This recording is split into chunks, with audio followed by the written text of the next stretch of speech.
Tra qualche istante andrà in onda il TG News, la controinformazione dei sopravvissuti italiani e della rete L'Abuso. Vi ricordiamo che il programma è sottotitolato in 5 lingue che potete selezionare dalla sezione sottotitoli. Buona visione. In a few moments the TG News will be broadcast. Counter-information from Italian survivors and the Abuse Network. We remind you that the program is subtitled in 5 languages which you can select from the subtitles section. Have a nice viewing. En unos momentos se transmitirá TG News.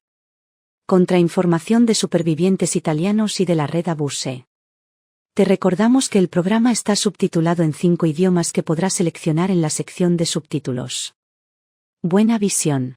Dans quelques instants le TG News sera diffusé. Contre-information des survivants italiens et du réseau Abuse. Nous vous rappelons que le programme est sous-titré en 5 langues que vous pouvez sélectionner dans la section sous-titres. Bonne vue. In wenigen Augenblicken können Sie hier die TG News sehen. Sie finden Nachrichten von italienischen Betroffenen und dem betroffenen Netzwerk in Italien, Rete L'Abuso. Das Programm wird in 5 Sprachen untertitelt, die Sie im Menü auswählen können. Viel Spaß beim Ansehen.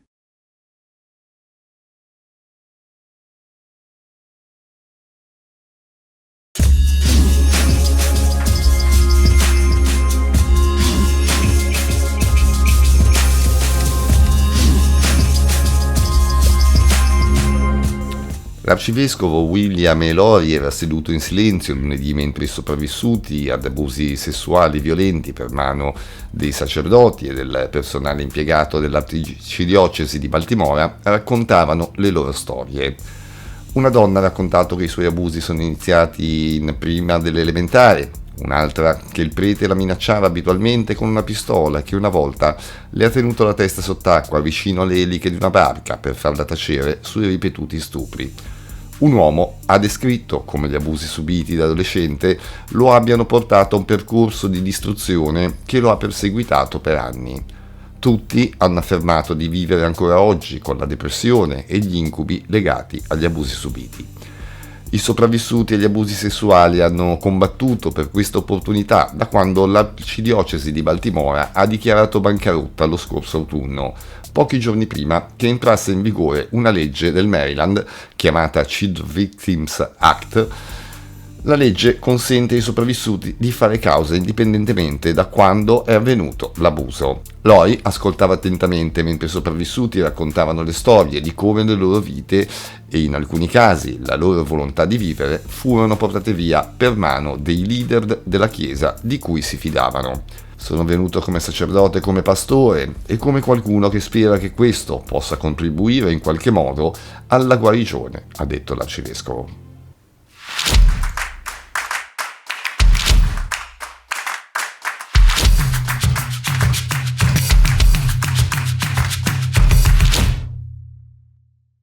In Italia, paese a maggioranza cattolica, lo scandalo degli abusi all'interno della Chiesa ha avuto un impatto deflagrante per la popolazione, che ha dovuto prendere coscienza della vastità del fenomeno.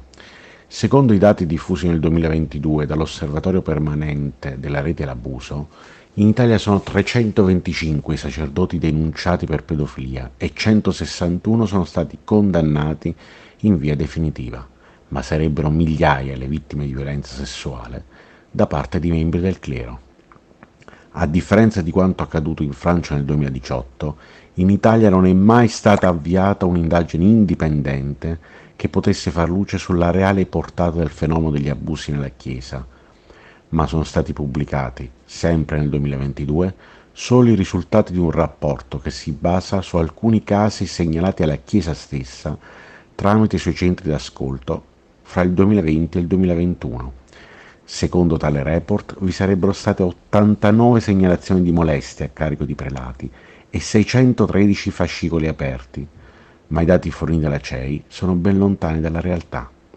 Bisogna sottolineare infatti che in Italia non vi è l'obbligo da parte di sacerdoti o vescovi di denunciare i pedofili alle competenti autorità italiane e per tale motivo molti sacerdoti denunciati per abusi sono stati semplicemente trasferiti di sede, lasciando loro la libertà di reiterare i propri comportamenti. È un passaggio di un articolo pubblicato dalla testata to.ch dal titolo "Quella Chiesa che odia i bambini". Report sulla situazione in vari stati europei. Nel 2022, citato nell'articolo, in occasione della presentazione del report della CEI, Monsignor Ghizzoni, presidente del Servizio Nazionale per la Protezione dei Minori e delle Persone Vulnerabili del Consiglio dei Vescovi, disse esplicitamente che la CEI non accetterà mai una commissione indipendente per indagare sugli abusi.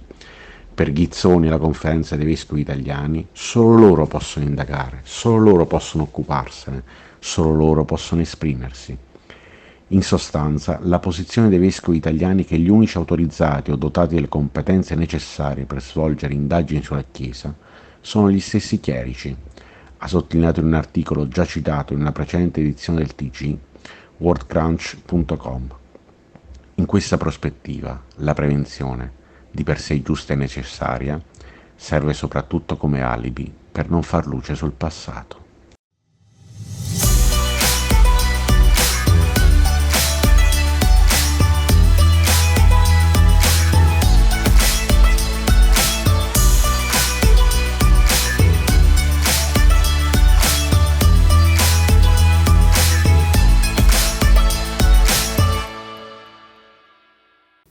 La Chiesa cattolica in Polonia è precipitata in una crisi profonda dopo che un nuovo rapporto ha rivelato che quasi il 30% dei recenti casi di abusi sessuali sui minori è stato commesso da preti. La Commissione statale polacca sulla pedofilia ha annunciato infatti alcuni dati scioccanti. Tra il 2017 e il 2020 sono stati segnalati 345 casi di pedocriminalità e di questi la Commissione si sta occupando di 100, in cui un membro del clero è stato segnalato come autore di violenza sessuale su un bambino sotto i 15 anni. La percentuale del 30% è tanto più scioccante perché equivale quasi alla percentuale di abusi sui minori commessi da familiari delle vittime, che la Commissione valuta pari al 35%. È davvero una cosa enorme, ha detto Stéphane Joulin, sacerdote e psicoterapeuta francese specializzato nel trattamento degli abusi sessuali sui minori. Questo dimostra tutta la portata del problema in Polonia, ha affermato. Inoltre la Commissione ha rivelato di aver inoltrato 55 richieste di rinvio a giudizio alla magistratura polacca. Di questi 36 riguardavano la mancata denuncia di casi di abusi sessuali su minori, di cui erano sospettati membri del clero. La Commissione ha lamentato che la Chiesa non le ha fornito una serie di documenti. Finora abbiamo ricevuto ripetute assicurazioni sulla disponibilità a collaborare. Ne siamo molto soddisfatti, ma non abbiamo ancora visto la realizzazione di questa assicurazione, ha detto il presidente della Commissione Błażej Kmieciak.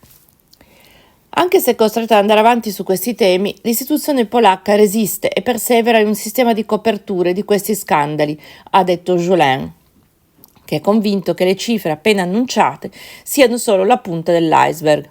Nel mondo laico, così come in quello religioso, gli abusi sessuali sono largamente sottostimati, ha sottolineato.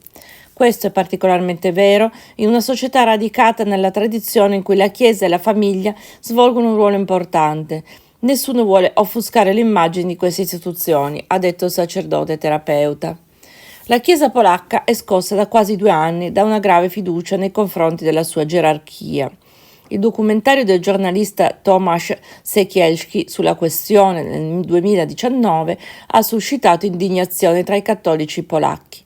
La conferenza episcopale ha poi pubblicato lo scorso giugno un rapporto da cui sono emerse diverse centinaia di nuove denunce dal 2018 contro membri del clero. A causa di questi scandali, molti cattolici polacchi si stanno allontanando dalla Chiesa. In un paese marcatamente di destra, con una forte presenza della Chiesa nel tessuto sociale e che è oltretutto il paese natale di Giovanni Paolo II, queste rivelazioni sono un enorme schiaffo, ha ammesso padre Joulin.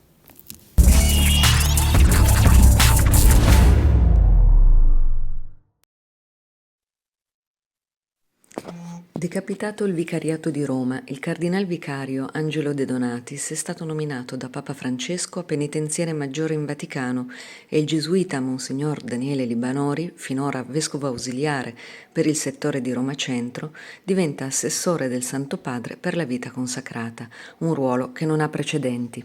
Siluramenti o promozioni? Libanori, nominato ausiliare nel 2017, ha maturato molta esperienza nella sua veste di commissario di comunità religiose problematiche, dalla slovena comunità Loyola, cofondata dall'ex gesuita abusatore Marco Rupnik, alla famiglia di Maria. Nella gestione del caso Rupnik, Libanori ha sempre ascoltato le vittime e non ha mai difeso Rupnik, che invece gode ancora adesso di grandi protezioni in Vaticano e presso il cardinale, ormai ex vicario, De Donatis, di cui è stato mentore e guida spirituale, che lo ha sempre spalleggiato. Di Libanori è l'indagine che ha portato allo scioglimento della comunità Loyola, dove il teologo artista ha perpetrato a partire dagli anni 90 abusi psicologici, spirituali e sessuali su diverse consacrate. In un'intervista al quotidiano francese La Croix del 16 febbraio 2023, Libanori smentì che Rupnik si fosse mai pentito, smentendo di fatto quanto affermato dal generale dei gesuiti, padre Arturo Sosa, che in un'intervista aveva affermato il contrario. Libanori ha poi sempre sostenuto le vittime dell'ex gesuita nel loro diritto a un processo e aveva messo in luce che a impedirlo era intervenuta la prescrizione.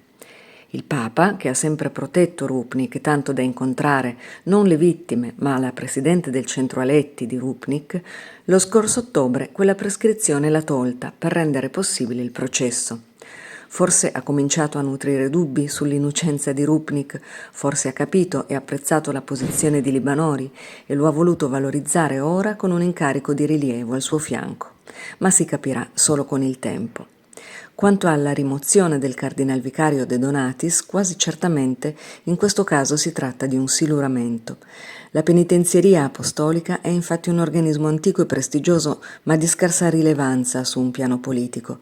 E se è vero che il Papa sta cambiando idea su Rupnik, potrebbe aver voluto punire De Donatis, con cui il rapporto è peraltro sempre stato teso, per la sua posizione ultragarantista nei confronti del mosaicista, poi espulso dalla Compagnia di Gesù, o per il comunicato del vicariato dai toni compiaciuti e ben poco formali, che lo scorso autunno dava conto delle conclusioni positive della visita canonica al centro Aletti, definendone la vita comunitaria sana e priva di particolari criticità, che sembra aver messo in imbarazzo i vescovi della diocesi.